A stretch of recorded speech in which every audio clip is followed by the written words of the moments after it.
similarly to the Tim Burton and Joel Schumacher Batman movies, and a whole variety of other movies, from the third and fourth Terminator movies, and a whole variety of others, I am perfectly capable of watching the Harry Potter movies as a form of light entertainment. You watch it, you follow the plot along, you enjoy as the action happens and as the plot develops, and then the story ends, and then the movie ends, and then you move on to do something else. And you don't have to do a lot of thinking afterwards or during the watching of the movie, and so it's just occupying that time as light, gentle, uncritical, untroublesome entertainment. But when you actually go back and actually think about the Harry Potter movies and actually try to critically analyze them, you realize just how badly they actually are written,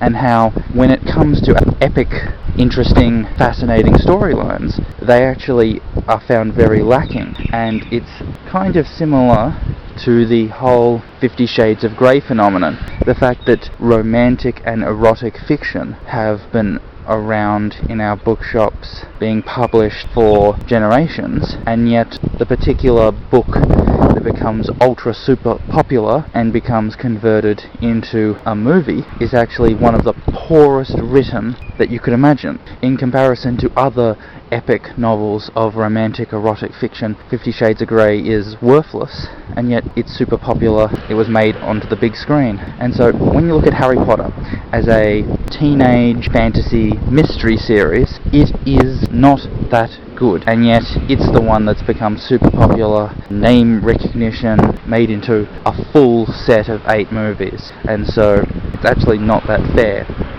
Here's what I mean.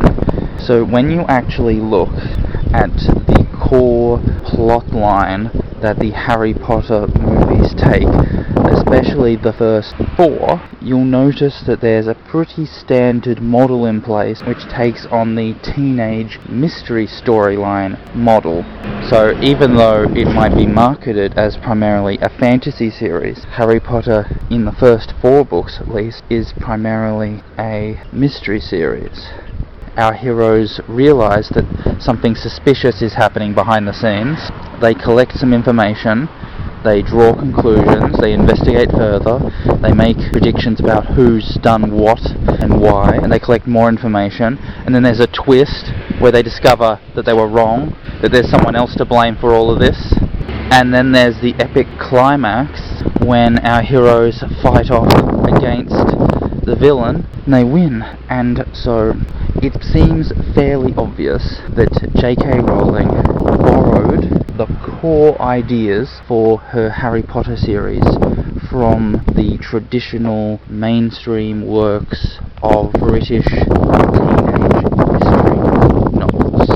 She more or less borrows, some might even say plagiarizes, that style of storytelling and just places it into a fantasy setting. And it's not even that fantastical of a setting, because it is literally in a high school where our characters are playing out their storyline. And so, as fantastical as it might be, it's still pretty much a sort of environment, a culture which the readers and the viewers would immediately be familiar with.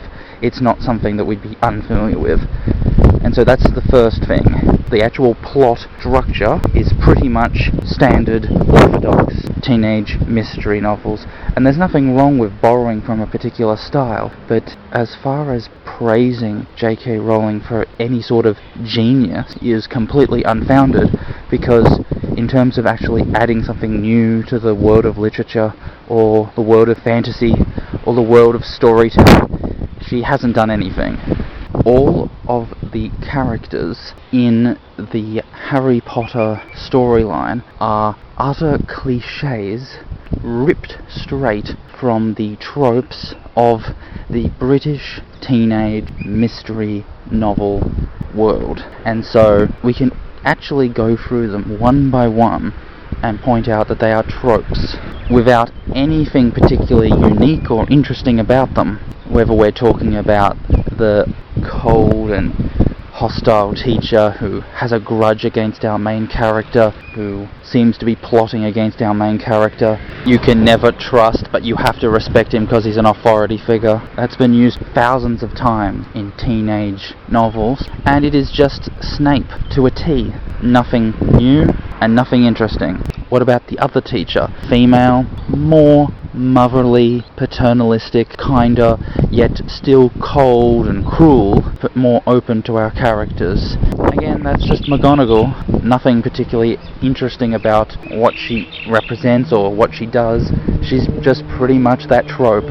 We could keep on going. I mean, let's go to Malfoy. I mean, this sort of antagonist, this anti-hero who really just despises our main character for no reason and wants him to do nothing but fail, but isn't a villain. He isn't trying to destroy everything and take over. He's just very nasty and cruel, and he's just there to spite our main character.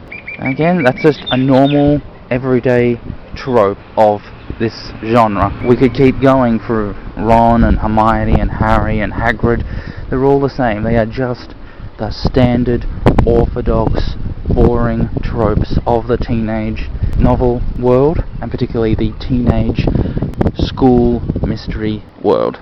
So in terms of actually providing us with interesting characters that actually make us have to really work to understand what their motivations are, how they see the world, how they understand it, and what their interactions are with our main characters, J.K. Rowling has provided us with nothing. She has just ripped the orthodox tropes straight into her fantasy world, and that's why the Harry Potter books are so easy for anyone to pick up, because the tropes are so familiar. They are instantly recognizable, and so that's why it doesn't require any mental thinking to understand what Ron is or what Hermione is. You instantly recognize who they are, and you know what their motivations are, you know what they want, you know what they're doing, and there's nothing new or interesting to what they represent.